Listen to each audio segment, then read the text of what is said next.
Oh, there's a little better one there. Oh, that's fun, man. When they bite that, they just absolutely destroy it. Hey guys, we're at Headwaters Lake here in Florida. Came out this morning, we thought we were gonna beat the wind, throw a frog, catch a bunch of big ones. We caught one fish on it. Wasn't what we hoped for, so made some adjustments. Caught a little one on a spinning rod, picked up a couple different chatterbaits, figured out how to make some of these post-spawn fish in Florida bite. A lot of speed, a lot of reaction bites. It's been a lot of fun. Check it out, tacklewarehouse.com.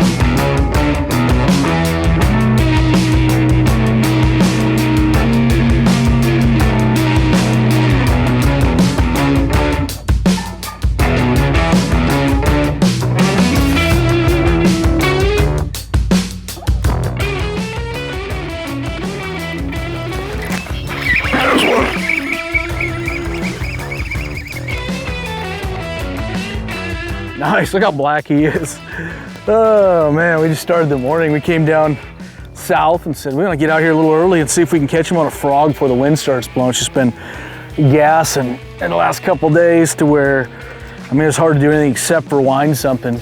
Came down south and started throwing the leapfrogs, the popping frogs, the bigger one, where it creates a little more disturbance. It walks super easy because of that concave mouth, but caught one here really quick, a really black one in a canal down here, but seeing some activity, kind of excited about today. It looks a lot different than where we fished before, so maybe a lot more opportunity. We'll figure something out down here and catch some big ones. I'm excited to get that frog back out there and catch another one. Got the new NRX Plus, little 50-pound Seaguar Smackdown. This is the MBR 844. It's a rod that actually won the Bassmasters Classic on the same model rod. It's been around for a long time, but it's one of my favorite rods for a lot of things. It's a 7-foot heavy action rod. You can do a ton of stuff with it. Let's get another one.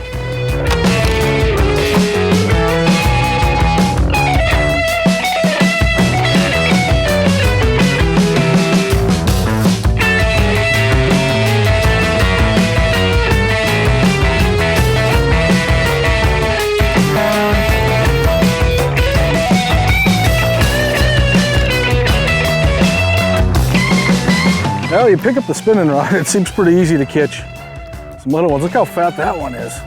He's eating, but got the big TRD on the weedless, that little Z-Man weedless head on that big TRD. It's kind of like an old slider head from back in the day, but as a fish, you get so many bites on that and around grass. Really fun. We might be able to catch a big one on it, but we definitely catch a lot on it, I'm sure.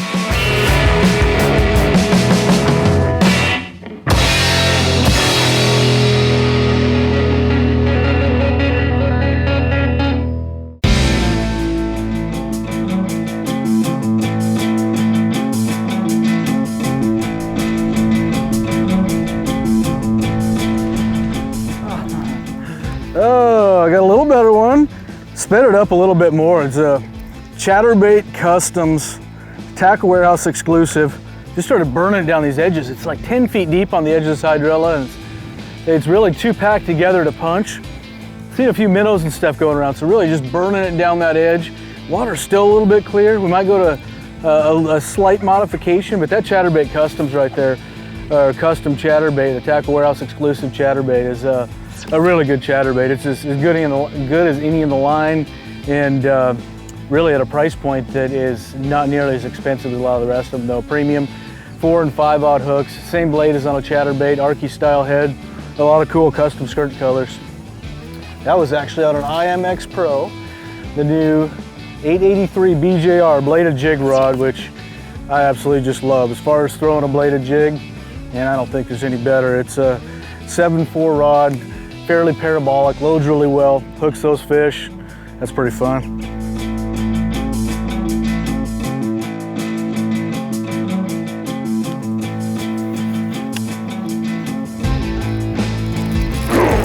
God, son, come on, oh, and get it. Come on, stay on there. I still feel him. I just don't know if I'm winning or losing. Come on, fish. I don't even know if it's that big. It's just got a lot of hydrilla. Ah, got it. It's amazing fish like that. You'd think they're giant. They swim into that hydrilla like that. A nice little fish, but again, we We were flipping. We thought we were going to catch them frog, and man, they just really didn't want to come up on it. Caught one working it pretty fast, but felt like there's some fish around. It started fishing a little bit faster. See that frog that's pretty slow? I picked up a heavier Tackle Warehouse custom chatterbait, and I am burning it. I mean, I'm smoking it along these edges. That one there was through a little hole like that. And the same kind of holes I've been fishing with a frog and not getting a bite. And same with this edge here. You know, fishing down and not getting a lot of bites, but pick that up, and speed's really getting these fish to bite. The water's a lot cleaner in here. We're gonna play around with a few baits. We're getting a lot more bites, and I think it's just a matter of time before we get a giant, if we can get him out of this grass.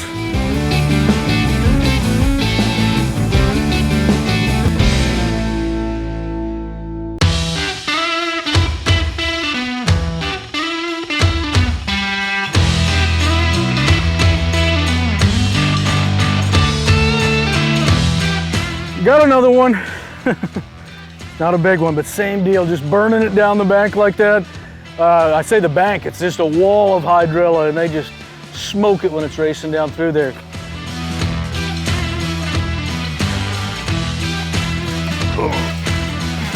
Oh, there's a little better one there. Oh, that's fun, man. When they bite that, they just absolutely destroy it, reeling it that fast. That's fun. You can see how well he ate that custom chatterbait, the Tackle Warehouse exclusive one. Really good bait, great hook.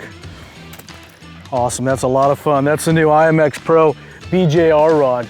That's a rod designed just for bladed jigs.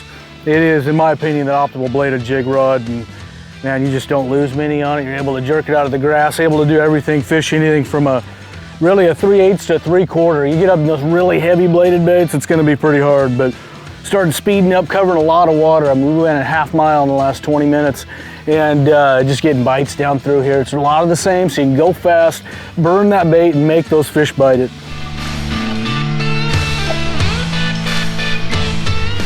You know, throwing a chatterbait, really what I'm looking for in a rod is something in that low 7s. This is a 7.4, something that's fairly parabolic. It's something that is gonna load fairly well. You want that blade to be able to open, slide out of their mouth before the hook gets them.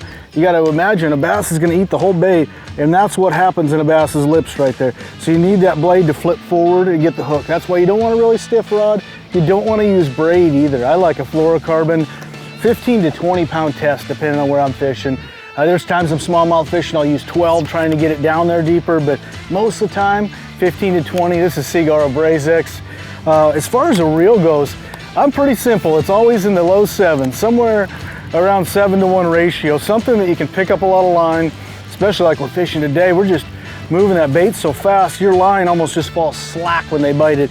And you want to use the reel to really hook the fish. That rod's going to load, but you're using the reel to just accelerate that to get the blade to open up so you get a good hook in them. You hook them a lot deeper in the mouth, you lose less fish. This BJR is enough rod. It's really, in the NRX Plus or in the IMX Pro, it's got different sections of taper to it. So you have a lot of the front end that really bends well. And it has a lot of give to it to let them, the fish get hooked better. But you still have a lot of power down here to be able to get them out. Really important to have that rod that has some backbone. I'm not a big fan of the glass rod. Some guys like that style of rod for a bladed jig. For me, it's just too soft. I fight with this grass all the time. You can't get your bait to break free. You get manhandled by big fish. This here is the perfect mix of the two, in my opinion. All right, I'm ready to get another one. That's too much fun when they're biting that chatterbait like that. We're gonna keep burning down through here. Hopefully one of these is a 7, 8, 9, 10, 11, 12 pounder. That's a lot of numbers.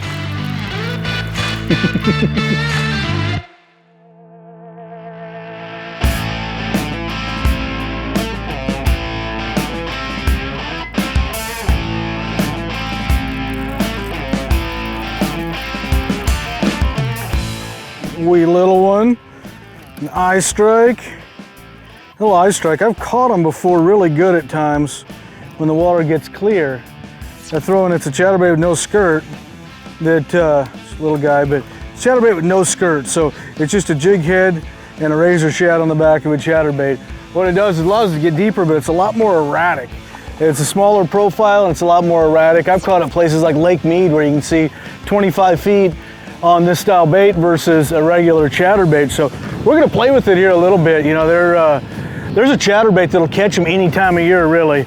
It's a bait that is a year-round bait, always catches fish. A lot of times you got to play with it and figure out which weight to catch them on, colors. You know, it's just always something different depending on the fishery and the time of year, but it's a bait that catches them year-round. And as a general rule, I start off lighter in the spring, so when fish are pre-spawn and you know, up shallow, the water's not real warm, I throw a 3/8 a lot. And there's times you'll throw heavier ones if you're trying to fish deep or whatever, but generally it's moving the bait slower. As the water warms up, we're moving the bait faster, you're jerking it a lot more erratically, getting it to pop out of the grass, skipping it under docks, more stuff like that as the water warms up. So it's a bait that'll catch them all year. You just got to figure it out, and every day is a little different and every lake's definitely different.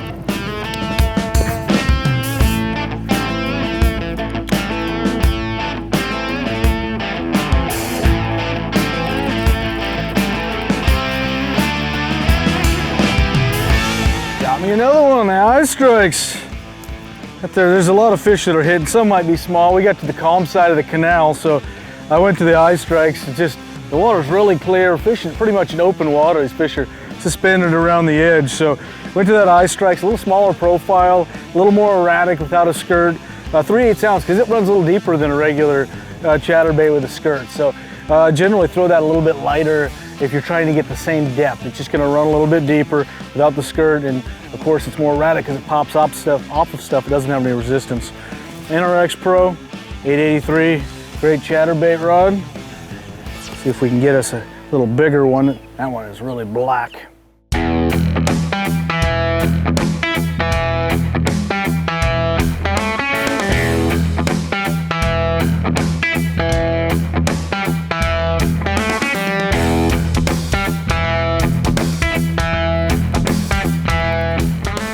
What have I got? Jeez. I don't think it's that big, but it's tearing me up. Why is it so mean? Oh, pretty nice one. Look at that big humpback bass. That's pretty cool right there. The eye strikes chatterbait. Man, I hope you guys enjoyed watching us. This has been a fun morning. We started off thinking we were gonna catch them on a frog.